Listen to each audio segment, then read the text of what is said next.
Alright, so we're going to go ahead and get started on this rat rack. And it is hot in here today. But I don't have anywhere else that's super level and that it's not going to be a giant pain to get the rack in here.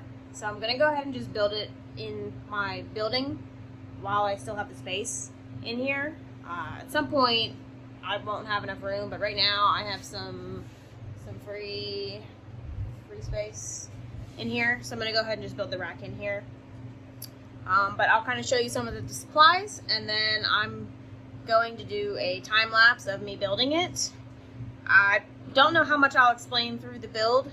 I already did a video on a rat rack build for my ASFs, that one over there. I did that build, but I haven't done one on the black concrete tubs that are super popular. I know there's quite a few other builds out there, people doing them, but I know that, I might have a few things that I do differently that maybe makes more sense to people. So I just figured I'd go ahead and do a build. So I just want to give you a quick walkthrough of the supplies. We have 7 mixing tubs. Yes, 7. This is going to be a 7-high rack. Now these here are all 6s. Most people do 6. I'm going to fit 7 in. And I've got over here, I've got all my legs. Got my rails, and this is a double wide rack, but I am going to be building them individually the way these are, but I'm going to try something new, and I'm going to actually screw them together. That way at some point, if I need to, it's easy to move them, but they're still connected, but I can disconnect them, if that makes any sense. You'll see once I get started. Real quick, I wanted to walk you through some of the supplies that I'm going to be using. Obviously, drill. And I don't have a bit in it right now because the bit is in these boxes. I do have a bit here to pre-drill with, because when you're using this 2x2 wood, you do need to pre-drill or it will split on you. I have 2.5-inch screws, and I also have 1.25-inch screws. Hopefully that's the right size. I thought I bought the 1 5/8, but I guess not. I bought the 1 1/4. Hopefully they'll work. They should. So that is what you're going to need to put these together. You can see that I've already assembled all of these frames here. And I assemble the frames, clean up the edges at some point with some little sandpaper, knock that off. But I assemble the frames with brad nails. And I do 5 nails. Pattern like this. I use 2-inch brad nails with my 18-gauge brad nailer, and it is game changing. Takes me, I think it took me 15 minutes to assemble 14 frames, which if anyone has tried to assemble one of these with screws and pre-drilled like you're supposed to, you will know that it takes forever.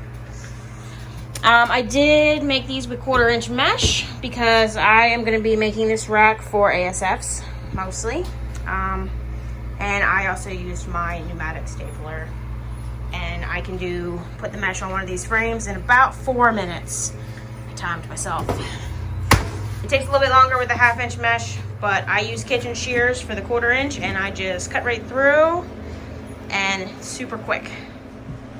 Alright, so I'm going to be assembling this a little bit different than normal. And I do apologize for some of the background noise today. AC is running, I got the fan running, otherwise I will sweat to death during this video. So I am using a 2x3 for my outside legs, and I'm using a 1x4 for the inside leg. So what I'm going to do is I'm going to butt the 2 racks up next to each other, and I'm going to screw these 2 inside legs together. So it shouldn't matter that I'm using a thinner leg because it's going to be supported by the other one. And then whenever I need to move it or something like that, if I need to move it out of this building, whenever I get a rat building, I'll be able to just unscrew these, move them, put them back together, screw them back together, and be good to go. So I'm going to go ahead and start assembling. I assemble all of my racks upside down. This one will not be any different. It will be upside down. I am going to, my previous rack, I did offset the front a little bit, and I've had some issues with the front of the tub sagging, so I'm not going to be offsetting it. I will be putting the legs at all the corners right up on the corner. So I should still be able to pull it out with not having to take the nozzle out. But, I mean, I can't put ASFs in those tubs with the sagging fronts. And most of these are for ASFs. So if I have to take the water nozzle out, so be it.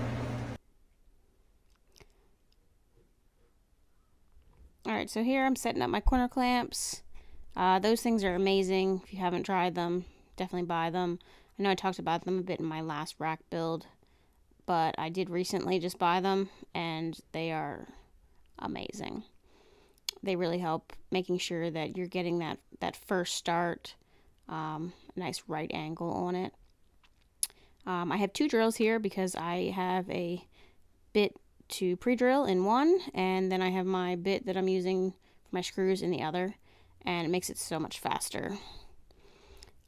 Putting 2 screws in each leg, and I started out with the short screws in the 1x4s because I thought that would be okay, but definitely it wasn't. You'll see, I'll point it out a little bit later. You'll see when I go to flip the rack up, the screws actually pulled out.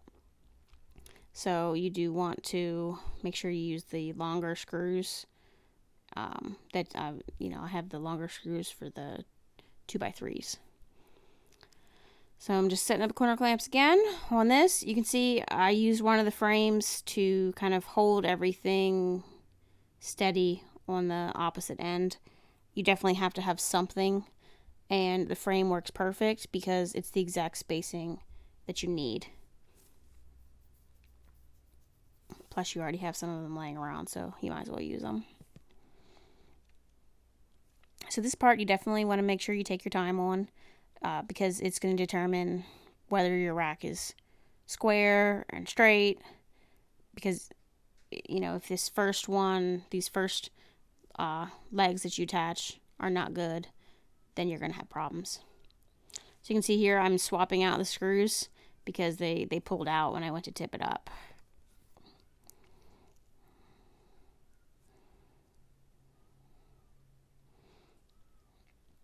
Alright, so now I'm going to get it over here, and I'm going to grab my spacers. You can see me putting them in there, and I have 7 3/4 inch spacers, and I just set them in there and then set the frame on top of that and pre-drill, screw everything in, and that just makes sure that everything is even, and I know that I'm not going to run out of space as I work my way up on the legs, because I measured everything out for how many levels and how big the spacers need to be.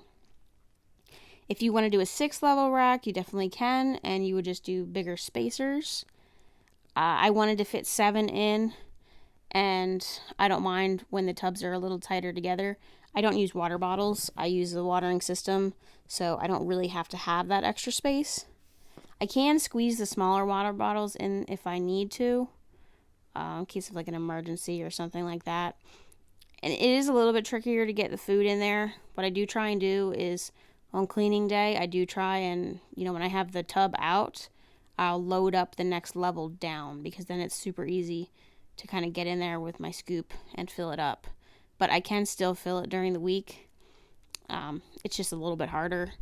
But honestly, I would rather have the extra level than, because you can always use more space for more rats. And you can see I'm just going to keep working my way up. I think right here I was kind of adjusting the leg. It was looking a little bit crooked. So you want to keep an eye on everything. Make sure everything looks like it's staying square and straight as you work your way up. You've also got to remember that some of this lumber, unless you are spending a bunch of money and buying the real top choice prime lumber, you're going to get bows. Even if you try and pick out the straightest stuff, it's still going to be a struggle, especially with those 2x2s. If you've ever gone to Home Depot or Lowe's and looked for 2x2s, you definitely get what you pay for on those. They are very, very cheap.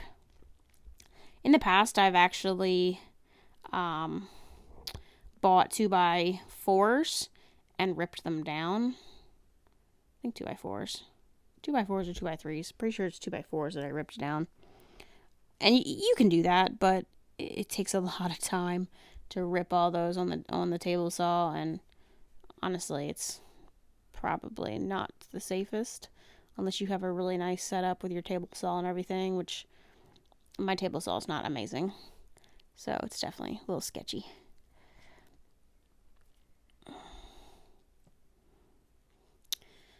Make sure you pre-drill. I know I've said that a few times, but I can't stress that enough. You will get splits if you don't pre-drill, and it will look ugly, and you've got to be looking at these racks all the time, so you don't want them to look bad. You can see here that it doesn't fit perfect, and that's because stuff, like I said, it just bows, or maybe your measurements were off just a tiny bit, which, you know, we're all human. Everyone has, you know, nothing's perfect. But you can see I managed to push it down in there, and once I get it screwed together, it'll work fine with no issues.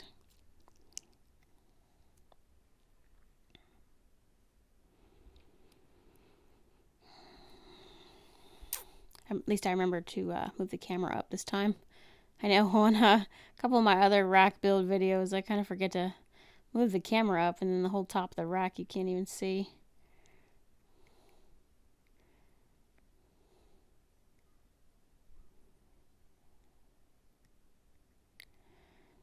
Alright, so I'm almost done here. Here in a second, I'm going to grab the tubs and kind of dry fit them all, make sure they all fit good.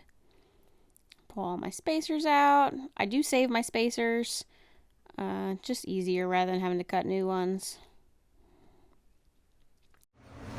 Alright, so you can see all 7 slots put together. I am at some point probably going to put casters on this, but I don't have the casters yet, so it's not going to have casters right now. I'm not planning on moving it around too much, so it might be alright without casters, but casters are a nice option. I just got to go through and put the rails on the sides. I made it a little bit tighter than I thought, so I'm not going to be able to use the 2x2 rails on both sides because it's not going to fit, but I can put the rail on that side, and then I'm just going to have to cut some of these for the rail on that side, and then it should be fine. So I just want to make sure these are nice and tight and flush, and there's no gap, because if there's any kind of gap, the ASFs will get out.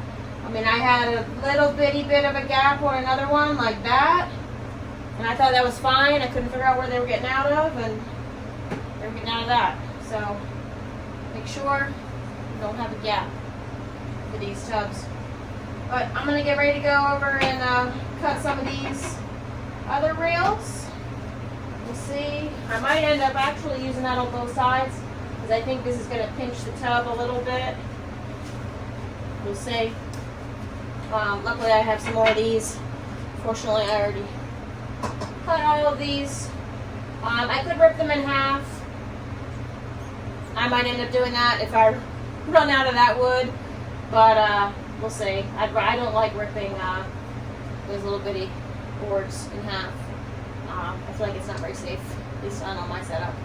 So, but I'll go ahead and cut some more of those rails, and then I will be back and we will put the rails on this. We'll get it flipped over and it will be done. Then I'll just have to do the second one of these, and then what I'll be doing is I will be taking these screws. I might actually get ones that are a little bit longer because those aren't very long. They might be alright, we'll see. But I'm going to be screwing these together on this side. That way the middle is actually going to be the same width as this. I've seen people do like double, triple wide of these, and without using pocket holes, I couldn't quite figure out a good way to do it. And then trying to, I know at some point I'm getting a rat building, and I'm going to have to move this stuff. So to try and move something that's 2 or 3 wide of these is just going to be really hard. So I would much rather build it like this, attach them all together. That way they're all connected, gives them a lot of stability, but I can take them apart to move them. Alright, so here I'm adding the rails. I just use 2x2s on one side and 1x2s on the other, because that worked for my spacing. And I just keep the tubs upside down like this and use gravity to kind of Make sure everything's nice and tight. You don't want to pinch it down too far, otherwise it'll be really hard to slide the tubs. But you do want to make sure that it's tight enough so that you're not going to have any escapes.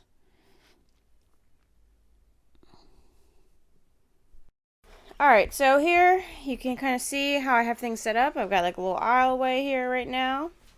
And those are my ASF racks over there. And then these are the new racks over here. You can see they are 7 high. They have the water reservoirs on top, one for each rack. I did screw these together, so they are very, very sturdy. They're not going anywhere. But it will make it super easy to move because then I can just unscrew these. There's about, I think, 4 screws in the front and 4 screws in the back. Just unscrew them, and then I have 2 completely separate racks that I can just move. And then wherever I move it to, I can screw them right back together. And it doesn't take up tons of space because I just used the 1x4s there. But I did this whole rack here. I did it with 1/4 inch. Get some light on here. There we go.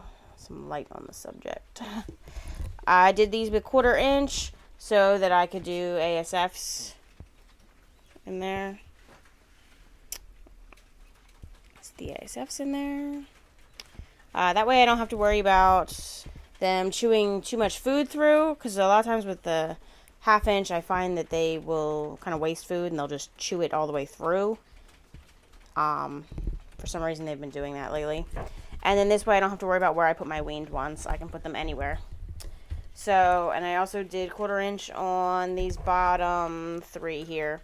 And then here starts the 1/2 inch. That way I can either do bigger ASF grow outs, which is what's currently in there, or I can do rats, like what's up in here. I can do rat grow outs. And then I'm going to be doing just breeding colonies of rats over here in these original racks. Because the spacing is, I mean, you can see here, the spacing is pretty terrible. So obviously I can't do ASFs in there. But the spacing is much better over here. Practice makes perfect. Said ASFs are not getting out of these. And I'm hoping that I got it tight enough so that they can't even chew on that. We'll see. If I have to, I will put something to cover those holes. But for right now, it's looking pretty good. Water system is already installed. Finally got the parts from Reptile Basics for that. I have a previous video on how to do that, so you can check that out there. So that was my rat rack build with the black concrete tubs. It's pretty simple. It's really not difficult. If you can use a saw and cut straight and measure, you should be able to do this. You just need to take your time, make sure you get your spacing good, because you don't want any escapes. But if you like this video, if you could hit that like button, that would be awesome. If you're not subscribed, please hit that subscribe button. I'm really trying to get to 1,000. That is the rat rack build, and I will see you guys next time.